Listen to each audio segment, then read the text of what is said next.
So the road has not been easy. I mean, getting to DVLA, the number of things we uncovered in terms of debts and other things we saw over there. A young man like me, and what my senior man has to leave for me is debt. But I mean, that is why you are appointed to be there. So you have to do justice to that. How much debt did you uncover? In our dollar account, it was close to $200 million. $200 million debt? Yes, in our dollar account. And then in the CD account, it was close to 300 million Ghana cedis. So DVLA had a debt of 300 million Ghana cedis. Yes. And $200 million. Yeah. How do these debts come about? I'm not here to slant anyone, but I feel, I mean, should I say misplaced priorities? Yes, misplaced priorities. There were a lot of projects that we didn't need then, but I mean, I wasn't the one taking the decision. So we've called for auditing, though, external auditors. The internal auditors have done their work. We are calling for external auditors, and they'll be starting, they've given us the scope. They will be starting very soon. Then I will be able to inform the public properly on what really happened based on the audit report. But briefly, what are some of the projects that you say you embarked on? When I say you embarked on, I mean DVLA embarked on that DVLA didn't need. Well, there is this issue about roadworthy system. Okay, so we have contract with someone who provides us the roadworthy. Now, the system again, you are giving us roadworthy. The system again comes with another hardware, software intelligence, and some other, all DVLA stations. And that one alone cost Ghana $51.8 million annually. Wow. Yes. So you can imagine, if we were to go by the old one, we had our own system which we were using to print. Even if the guys are faking it, it's incumbent on you to change the design. You change the design, you continue to add more security features, enhance it to make it more efficient and robust. But for you to leave that one and sign a 3-year contract, and mind you, they never paid one cedi before leaving office. So that debt is still there for Mother Ghana to pay. And it's 3 years. This year is the end of the contract. So that is $51.8 million for a year times 3. It's no joke for Mother Ghana. So that is one of the projects I think we shouldn't have even embarked on. Okay. And anything you've been able to do since you took office? What have you done differently? Yeah, we've so far opened 2 offices. Okay. The first one is the Adenta 24-hour office. You can go and check. It runs 24 hours, 7 days. Saturday, Sundays are included. They work on Saturday and Sundays. And let me state this very clear, that the Adenta, I've heard some controversy over it, the Adenta DVLA office has nothing to do, absolutely nothing, with the ex-Wal Akufo-Addo government. The building. Now, this is what happened. In the year 2016, 16th November, His Excellency John Dramani Mahama, the president then, commissioned the Ayalolo project. And that is one of the offices he commissioned. And after that, he left power, and the building was left at the mercy of the sun and the rain. Nothing went on there. I went there in 2025 with the minister, Honorable Joseph Bukari Nikbe, the transport minister. And when we went there, that very day we went there, we saw a gentleman who claimed to be given by the former minister to manage a project, renting the project to people. So we saw a party ongoing there, and we asked, Master, what are you doing here? He said he's the one who manages the building. And you rent this thing out to people. Where is the account? Where do you put this money for? As I speak with you today, the gentleman has still not been able to tell us where the money are being kept. So the minister was compelled to give it to DVLA because we requested for it. So he gave it to DVLA. We did our renovation and everything, and then we are occupying the Adenta office. That's our first 24-hour DVLA office we commissioned, and it works 24 hours, including Saturdays and Sundays. So we did that project, and we are doing very well in DVLA. We also realized that the public has this stereotype, misconception about DVLA. They feel DVLA, we are corrupt, we are thieves, and I think too many guru boys. Yes, that must change. They get into the offices, and there are too many delays. So I'll come to that. So then I brought what we call the community engagement. As I speak with you now, we move from community to community, the lorry stations especially, to educate people about our services, how we are free to receive each and everyone who has something to transact, a business to transact with DVLA. So our team is on the field, and I think yesterday they were in Ashama. They've moved. We've gone to a lot of places. We've also introduced, which we are yet to implement, the DVLA lorry terminal project. I want DVLA presence to be in every lorry terminal once a month. So, for example, Kaneshi lorry station will have DVLA the first Sunday of every month, and they will know that. So when it's first Sunday of every month, all the lorry the drivers will be aware that today DVLA is coming here, and it will be replicated in every region, so that we bring services closer to the people. Now at the Tema Port, we've also changed the number plates. We are doing stickers. Let me give you an interesting story about that. Please go ahead. When I went getting into office, I read a report. And that report, at the end of every month, from 2022 till it's been way from 2020 there till now, till then, at the end of every month, the number of cars we supplied DP plates, that's driven from ports, DP plates, to is about 1,800 cars monthly. But when you check the customs system, it tells you customs release about 5,000 to 6,000 every month. There you realize there's something wrong. So I did my own intelligence work with some custom officers. Nobody knows this. I'm just saying it to you for the first time on air. With some custom officers. And they told me point blank that these people who supply the plates, the companies, they give the plate to them to sell, and then they share the money with the suppliers. So as in, so some of the plates they pass by DVLA and sell the plate unofficially. Yes, illegally. Illegally, it's a plate. When I give it to, there's no means to check the authenticity of the plate. It's an aluminum plate. So then I went to the port in the month of February, threatening them that for me I will not sit down for them to do this to Managana. I'll face cameras. I'll do everything possible to make sure they are doing what is right.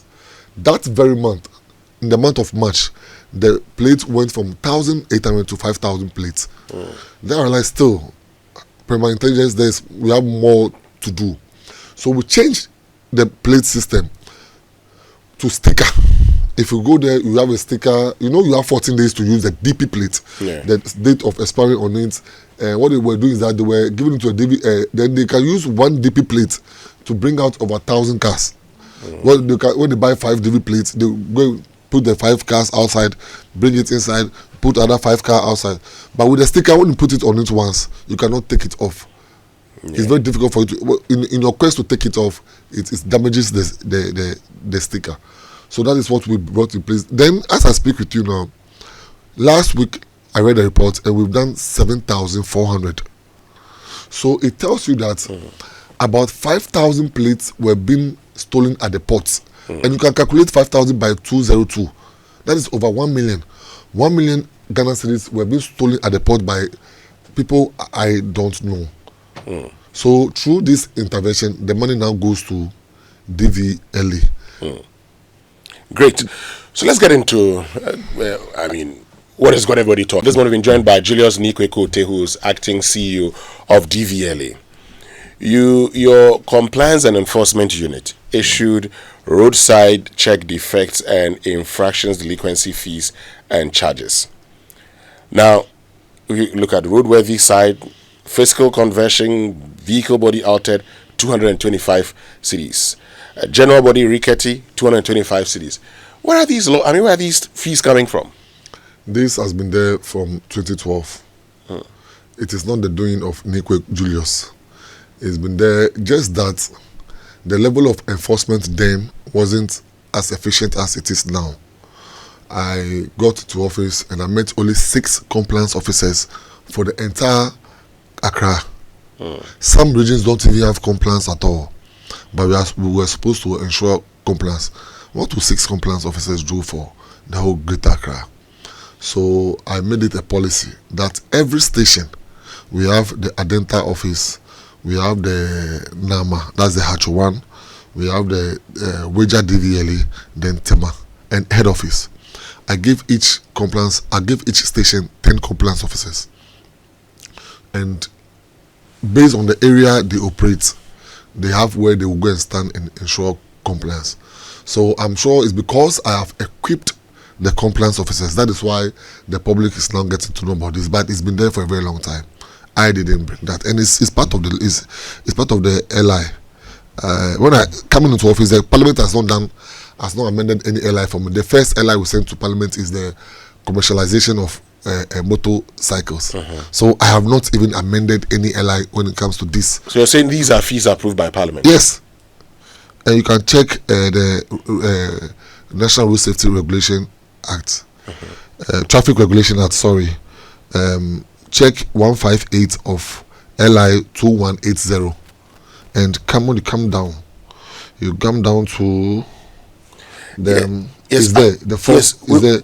We've seen the delinquency 158 charges for the non-compliance issues listed above is 225, and it is not the doing of Julius Nikwe. I never implemented this. It's been there already. Just that I've equipped my compliance officers to be more efficient and effective on the road. But I mean, you look at some of the things, for instance, suspension, 225. Now, how are you going to check the suspension? My vehicle suspension, do you know there's a problem with it? You know, we have what we call the PVTS. And the PVTS are supposed to check that when you do go in for roadworthy. Yes. There's something people don't know. There are some stations you see around, you think they are DVLA offices, but they are not DVLA offices. They are private vehicle testing stations, like the one in Trade Fair, the one at the Trade Fair. It's not a DVLA office, but you have some DVLA staff working there because we are the only body mandated by law to issue roadworthiness of a car. But before I issue the roadworthiness of a car, there is another body called the PVTS. They are supposed to give me a certificate to tell me this car is roadworthy enough to be on the road or not. Based on that report, the DVLA staff over there will issue the roadworthy or not. So some of these things, when you have a roadworthy, before they will check the suspension of the car, it means either your roadworthy has expired or your roadworthy is fake. Then we can compel you to go to the PVTS to check the suspension of your car. And if you go and it's not working well, we'll charge you the 225 first before you pay what you're supposed to pay. Why don't you let me go and repair it instead of charging me? So if I have a problem with my vehicle suspension, you direct that I repair it. Why do you say I should go and pay a fine? You're supposed to pay a fine because you are using a fake roadworthy, or you've not gone to renew your roadworthy. Okay, let's do it this way. And that is criminal. It's offensive. Yeah, but Julius, I mean, so I'm coming. You have a car. You've not checked your roadworthy, so you don't know the serious issues that comes with that. Assuming you are going and your tire develops a fault and just you cause accident on the way. Don't know what you've done to Mother Ghana. So I go to the vehicle. The private vehicle stations. Private vehicle stations. I go through the system. I am told my vehicle is fit for purpose. Yes. I'm issued with a roadworthy certificate. It lasts for a year. The next time I go, in between that, if it develops a fault that I say I do not see, how in God's name can it be justified that I've done the wrong thing when my certificate indicates that I have truly gone in there and renewed my certificate, my roadworthiness? So let me explain that. Maybe you didn't get the point well. You've gone to a private vehicle station. You have 1 year to renew your roadworthy. Yes. Within that 1 year, when the boys see you, when the compliance officers see you, they know when you are supposed to renew your roadworthy.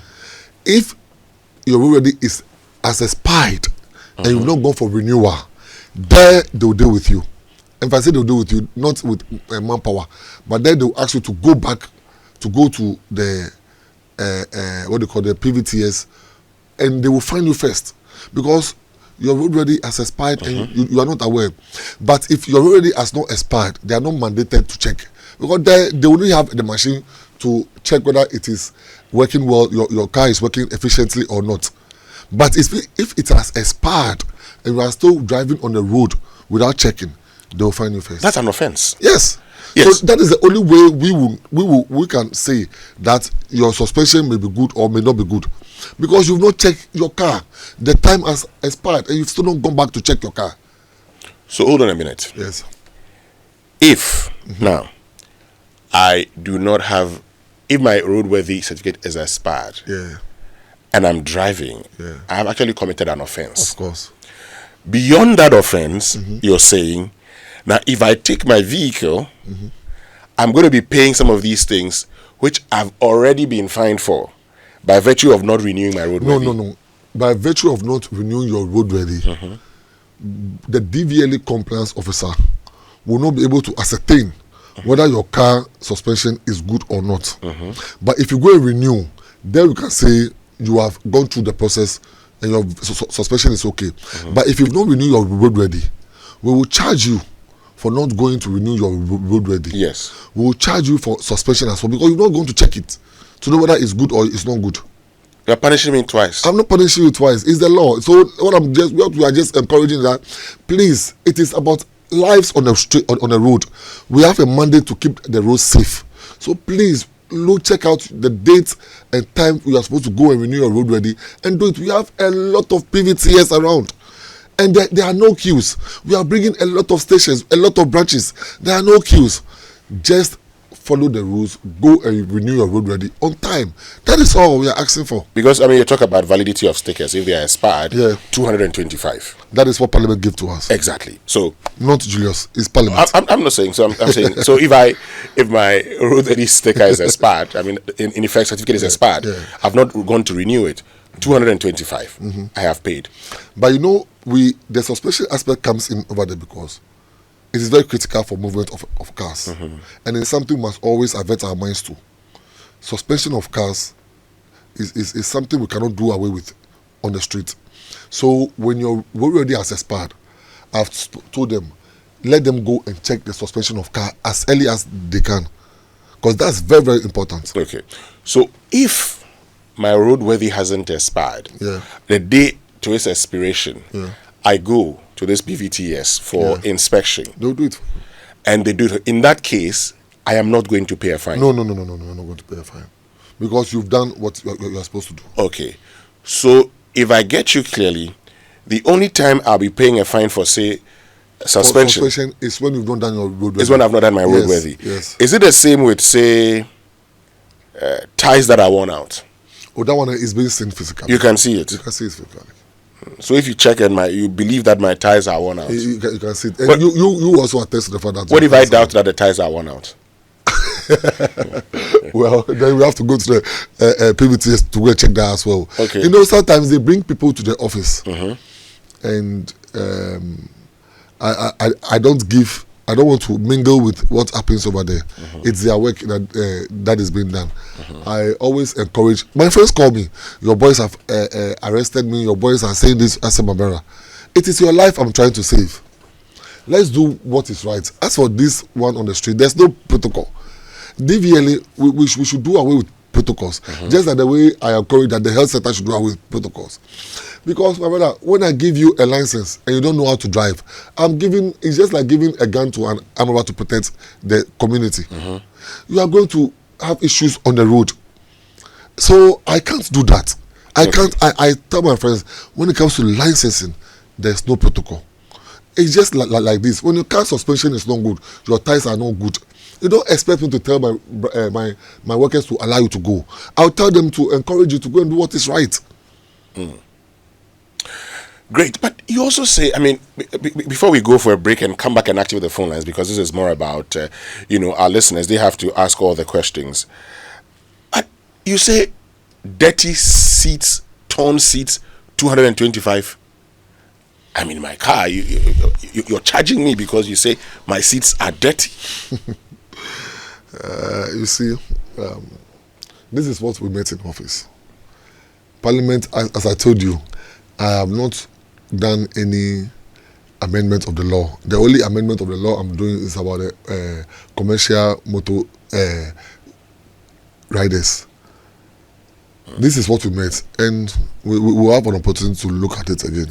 I like the fact that you say you have an opportunity to look at it. So realistically, even you agree that that part. Of course, if your seat is dirty, you just have to tell me where you do it. So that part like this is not something that is proper. Yes, this is what we met in office. So we have an opportunity to look at it again. I mean, we have to be frank with Ghana. We can't defend everything.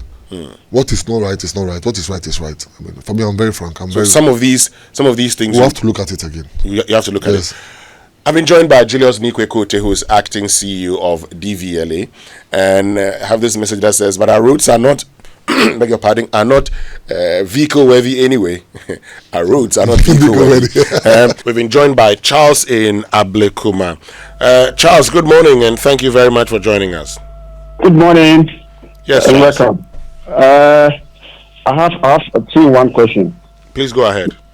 Now, if my road ready is expiring today, throughout the whole day, can I be arrested for not maybe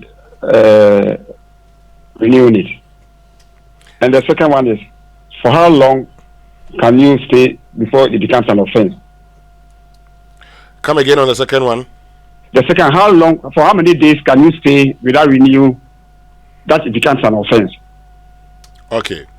Yeah. Okay. Thank you very, very much, Charles in Ablekuma. Let's go to where Chidiak is. Chidiak, good morning. Yeah, good morning. Listen. Yes, Chidiak.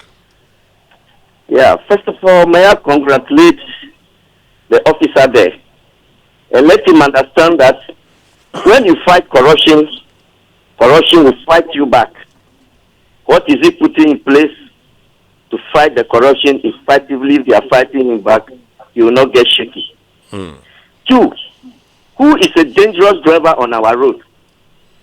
How can we identify them? Because I knew outside, stickers will be put on your license, and if you are going for insurance, your premium will be high. And nobody will employ such a dangerous driver. Drivers have accidents, they kill so many people on our road, and they still have the license, and they are being employed. Okay. 2, our way gate, where the gates where they weigh the trucks, the axle loads. Nobody is serious over there. They are also doing their own things. And then within the residential area, there's no speed limit. Okay. You will see people driving at the residential as if they are now a Formula 1 drivers. What are we doing to that? Thank you very, very much, Chidiak. Let's get to Kaswa, where Isaac is. Isaac, good morning. Good morning. Yes, go ahead. Okay. So, I registered a new recently. So, I sent somebody to do this on my behalf with a car. I'm told everything is digitalized. So, at a point, I must fill a form on the phone where after that I take a shot of my face, then everything is done. Now, my difficulty here is that filling that form, iPhone is limited. You cannot use an iPhone. So my problem is, why do we limit some phones out of this very broad initiative? Why are some phones limited out? Okay. Thank you very much, Isaac in Kaswa. Cooks is in Agbogba. Good morning. Good morning, Winston. How you doing? I'm fine. God is taking care of us. How about you? Good. We're trying our best to live. Great. Congratulations to my brother, Nikwe. How you doing, my brother? Fine. My question is, what's he doing about this duplication of number plates? I've had an incident where my number plates have been duplicated. I went in to find out to realize that the duplicated number plate was given to a vehicle that was smuggled into the system through Togo. How are we working on that one? Okay. Thank you. Thank you very much, Cooks. Jones is in La. Jones, good morning. Good morning. Good morning, Winston. My name is Mr. Welcome. Sure. Anthony, thank you, and I know your capability. I know you will perform. Yeah, at the end of this year. Thank you so much for what you are doing for Madagascar. My question is, recently I took my car for roadworthy, and I was asked to pay because the car had an accident and been in the workshop for over 6 months. When I went there, they were asking for penalty. Why should it be so? Because the car was damaged, and I need to repair it before I... You said when you went there, they were asking for what? I was told to pay penalty for the car being kept for so long. Who asked you to pay the penalty? The DVLA guys. They have to pay penalty because when you're going to renew your roadworthy? Yes, exactly. It's not the DVLA, that's the PVTS. Okay. So he would address that. Okay. Is that all, Jones? Yeah, that's all. Okay. All. Thank you very much, Jones. Let's get to Ro in Accra. Ro, good morning. Hi, top of the morning to you. This is my question. Let's say I live somewhere around Pukwase or close to Insawam. Considering what the roads look like right now, my car got broken down, sent it to the shop. Is the DVLA telling me, considering the nature of the road, if I should leave my car at the shop? Because anytime I fix suspensions, within 2 days or a week, my suspensions again get broken, and I keep the car at the shop for as long as that road is fixed. And it takes 2 years for them to fix the road, and I come to the DVLA to renew my roadworthiness. Am I going to be charged penalty?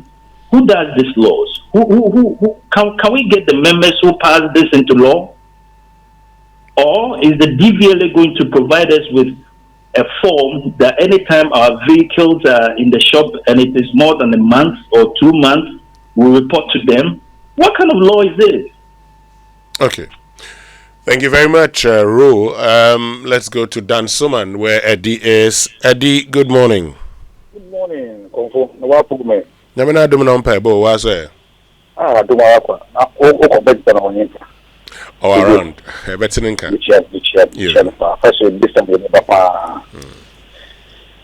Good morning to gentlemen, the CEO. Julius Nick, yes. I can see some interesting instructions in the something like the wrong use of DP and then the SPA DP, fixed vehicle registration, suspension, and other things. My interest is also lies in some of the cars without tail lights, some of the car without long tracks that drive at night without that side reflectors. How are we enforcing such things? Because most of the time you drive at night, you see a car thinking that it's in the motion, and then you also drive in. Just a second, you realize that the car is parked, and if you don't take care, either you run into the car or you go to your left, and then you run into another car. So there are petty things in the which is very, very good for us to check. We shouldn't just close our eyes over it. We just look at certain things. It's very, very important. And then the last thing is, please, Mr. Officer, still work on the guru guys. I'm telling you, the guru guys are still working. You come and then you talk as if you have drive away all the guru guys, but they are still there. You see certain cars being driven on our road, and you inquire, you just every year we took go through driving, I find an evaluation through the process. It baffles me. Thank you very much. Thank you very much, Eddie. Let's go to Hacho. Nana, good morning. Hi, good morning. So I first want to make first correction. When the conversation was starting, my boss in the studio said there's a perception about DVLA. My brother, it's not a perception. It's a reality we live all the time. So don't copy perception. perception. When we are talking about our experiences, we don't call it a perception. That is our reality in this country. Secondly, the human resources of the various DVLA offices. What we have, you see, we have fine laws and systems that you have to go through regarding of the services that you want. However, the human being placed at these places to make sure that a certain process goes through smoothly and successfully, they are the one messing us up. So what are you going to do to make sure that the human resources are doing their work properly and they are not messing up the customer, who is me? Okay. Sometimes they behave as if that they are doing a favor. Sometimes getting feedback is even an issue. The process will delay, and you go and you end. They are asking you that, shall I sort somebody out so that non-show process and then go fast. And truly, it's not somebody from outside. People working or be a funny our facility, and then you go. Secondly, on their website, on their DVLA website, their landlines over there, it doesn't work. When you open, they will give you an alternative of sending them a message. You send them a message. Sometimes you will not. I've tried it before. 1 year now, nothing. So those things, these basic things, that's to make things very easier for us. It doesn't work. What is he going to do about that? Thank you very much, the Nine Hat Show. Claude in Tema is our last caller. Claude, good morning. Good morning, Kojo. How are you doing? I'm fine, Claude. How about you? Yeah, I'm doing good. Yes, Kojo, my concern is about the dirty and tonsi. I think that should apply to commercial vehicles. Yes, because you can't go and sit in the public transport with your clean clothes and the driver hasn't cleaned the seats. The second issue is about, when you have a problem maybe with your triangle or fire extinguisher and you are stopped, would they give you time to get it before you pay the fine? Maybe if you cannot get it within a week, you pay the fine. But if within a week you can show proof that you've bought it, repaired it, then the fine is cancelled. Thank you. Thank you very much, Claude.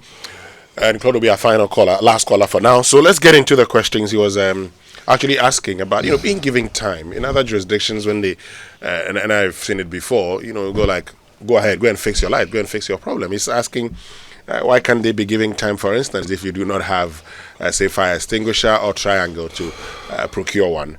And he also says that, the torn and dirty seat should apply to commercial vehicles. Let's address the questions. The dirty and torn seat applies to everyone, not only commercial vehicles. But you say that's something you'd have to wear. Yeah, I said something you have to look at it again. Yes. Yeah, it doesn't mean we are doing it away. We are doing away with it, but I said we'll look at it again. Then he made mention of what the last caller. He made mention of they're being given time to go and fix the problems. No, brother. If you are going and your car is up in flames, do you need time to go and fix that? Tell me. You don't need any time to go and fix that. At every point in time, you must have a fire extinguisher in your car. This one is for your own safety. It's not. It's for the safety of the road user. Fire extinguisher is so critical that at every point in time, every driver must have it. The car is a machine. Nobody tells you what will happen next. So we must always be on the guard. That is all we are saying. So if I give you time, I give you 1 week, 2 weeks, and within that 1 week, 2 weeks, you have issues with your car and it's up in flame, you blame DVLA for not checking your fire extinguisher. So as for fire extinguisher, I don't think there should be any time. You should always have it, please, with the greatest of respect. Now, someone spoke about, the first caller was about roadworthy expires today. The date is expired. It has expired. You have nothing to do. So from the day you get to know something is wrong, that day is the day of rectification. So that day of expiration is the day you must go and renew. It's expired. There is no grace period again, because it's about human life. We need to protect each other. I must protect you.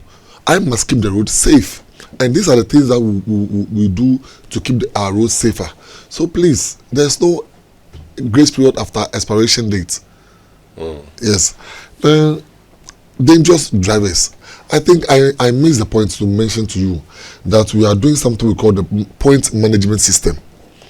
The point management system is when we have a reckless driver, okay, or that one we are then do the legal framework. When you have a reckless driver, we'll take points off your license. We are considering the points. I propose 12 points, so 1 point, 1 point in the month.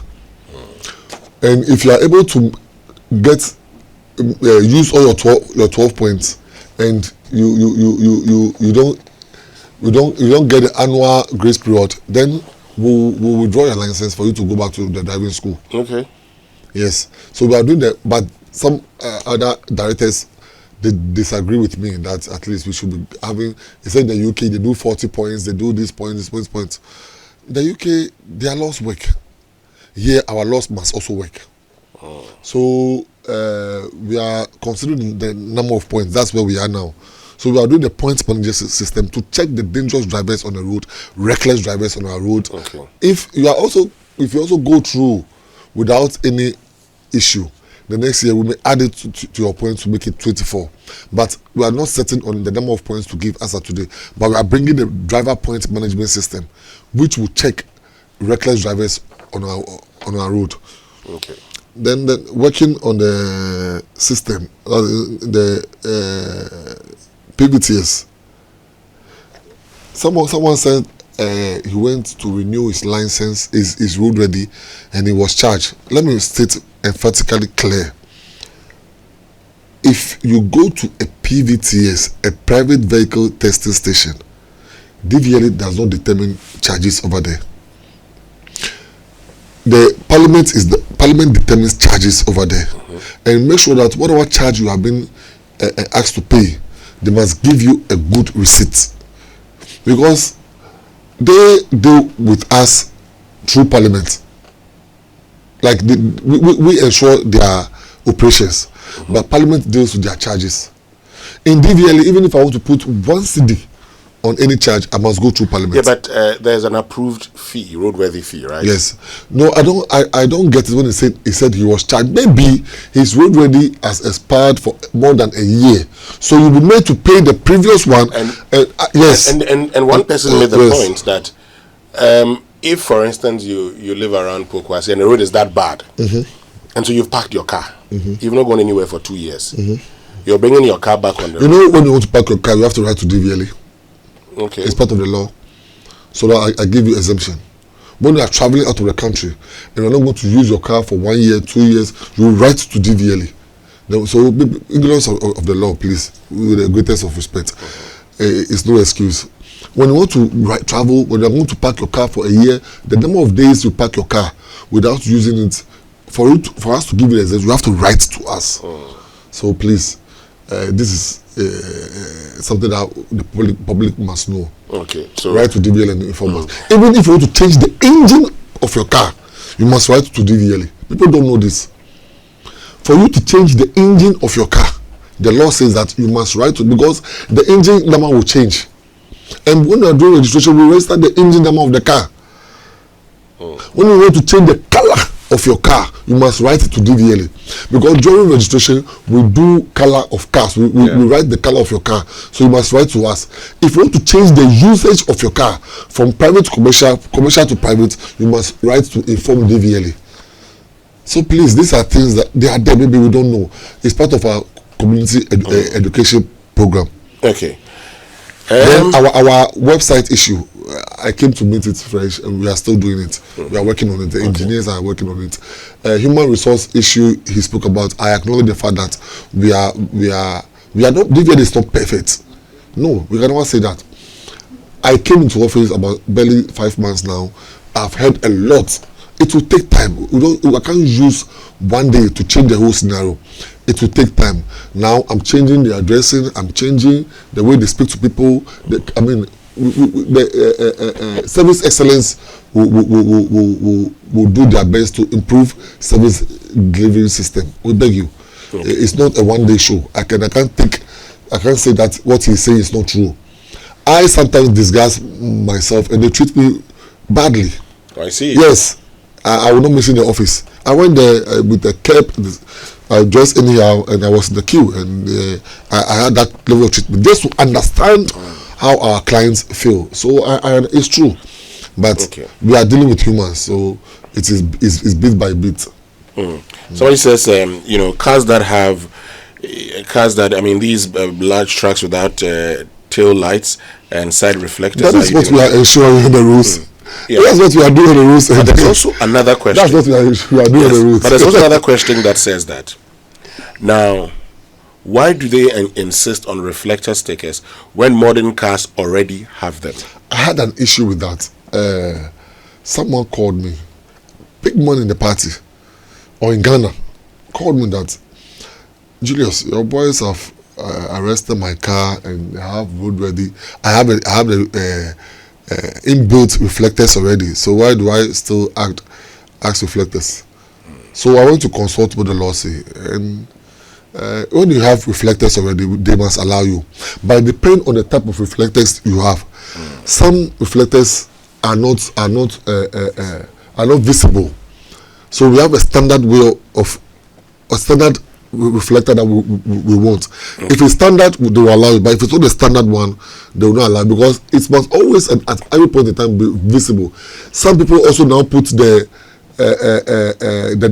dark distance on their reflectors, on the lights. It's a way of making the car look nice or this thing. The tinted. You put the tinted now on the light. Please, it's not allowed. The light must show for others to see that you are turning left, you are turning right. The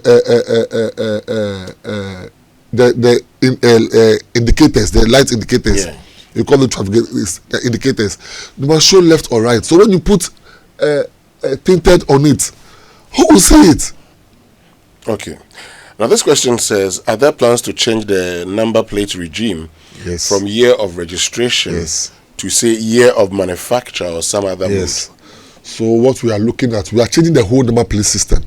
We want to bring in plastic with a chip embedded in it, and that is what we are trying to put in place to do away with the Togo cars. It's a collective name being used to describe cars that come into the system without paying duty.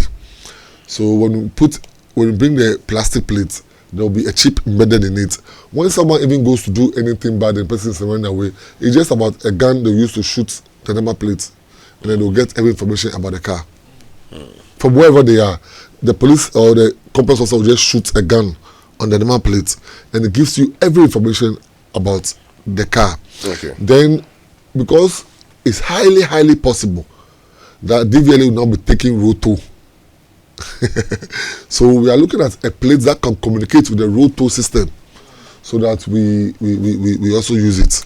Now, talking about road toll, there's actually a question that says there are proposals that we should not bring back road toll, we should not bring back toll booth, but rather introduce a road facility user fee paid annually. And the initial estimates during the roadworthy renewals, initial estimates suggest that we can raise almost 1 billion cedis from that based on the population of vehicles in the country. Now, this suggestion ensures we eliminate the challenges with toll booth and ensure efficient revenue collection. And it's Kojo Akoto-Boateng who sent. And there's a committee with Ministry of Transport and the Ministry of Roads working tirelessly on this issue. Some are saying you should just have the Dubai system. You just pass through and then it captures, it withdraws from your Momo. Some are also saying that we should infuse it into the roadworthy. So you go and do your roadworthy, then you pay. But you must know that some of the cars on our roads are using fake roadworthy because they have fake number plates. Because they are cars that have not paid duty. They bring in the cars that they use ECOWAS protocols to bring in the cars. Then they go and change the number plates. They walk by police station, look at accident car numbers. You see the gentleman Cook spoke about duplicity of numbers. So we are changing the number. That's what they do. They have a place in Abosoka. They knock the chassis numbers on it. They change custom officers. Some of them give them fake duty numbers, documents to use. And we have 25 illegal routes by which people bring cars to this country illegally. 25. So we are dealing with a lot of issues. Okay. All I'm asking that Ghanaians will pray for John Mahama, because we will surely solve these issues. Okay. FM this morning we're joined by Julius Nikwe-Kote, who is acting CEO of DVLA. He's been answering your questions. But before the break, I promised we're going to talk about excavators, because you'd ask for more like a registration of them to know the number of excavators we have. Yeah. What's the outcome of that? So 2 weeks or 3 weeks back, I held a press conference to inform all excavator dealers and contractors to register their excavators. And so far so good, but I'm still encouraging them, because I've had meetings with the IGP and we are giving them from 1st of July we'll start with our operations. So far the ones we've registered already, 5,902. 5,902 excavators in this country. In this country, so far 5,902. In the Accra 37, that's the Hacho office, we did registration of 1,705, Kumasi 252, Tema 2,327, Weja 893, Bogatanga 8, Tamale 43, Wa 28, Techima 45, Kutunsi 24, Takrade 70, Sunyani 18, Kofrida 215, Cape Coast 3, Obuasi 100, Takwa 13, Uhu 3, Bekwai 8, Nkoko 16, Winneba 8, Axim 4, Winchi 18, Seshirioso 1, Mampong. Seshirioso 1? Yes. Only one? Only one so far. Mampong 14. Okay. Yes, then you come to Boli 0, Agona 0, Adenta 4, Headquarters 0, Accra Spinters 3, Akachi 3, Kintampo 7, Akimodan 28, Somanya 1, Gosu 0, Offensu 4, Efiduasi 2, Donkwa 2, no, Donkwa 24, Ohoy 0, Denu 8. Okay. And what's the plan? I mean, after taking stock of everything, what's the plan? We are still encouraging them. We've held meetings with director of CID and the IGP, Customs Commissioner, Ministry of Transport, the Minerals Commission. At the port alone, we've done 549. Okay. 549, and we are saying that until the minister gives us clearance on your excavator, we are not going to register it. Okay. Because you need to take permission from him first. When he gives you the clearance, then he will inform us that he's giving this company A, company B clearance for excavator registration. Then we can go into register. The Minerals Commission comes in to track. Because you know why we engage in this whole project. Do you know that all the excavators that were arrested or were seized from sites, none, absolutely none, was registered with DVLA?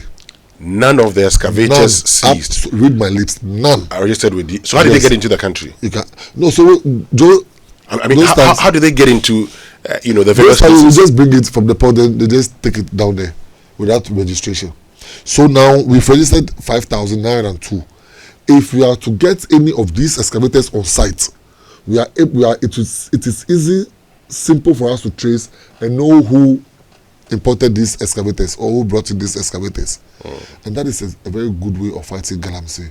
Okay. My brother, we need to fight galamsey. Exactly. Yes, people are destroying our water bodies. Sure. How's the process for the Okada legalization going? So I was part of a team that went to Rwanda to understudy the Okada, and my minister made a very simple and very important statement. He said we are coming to use the African solution for the African problem.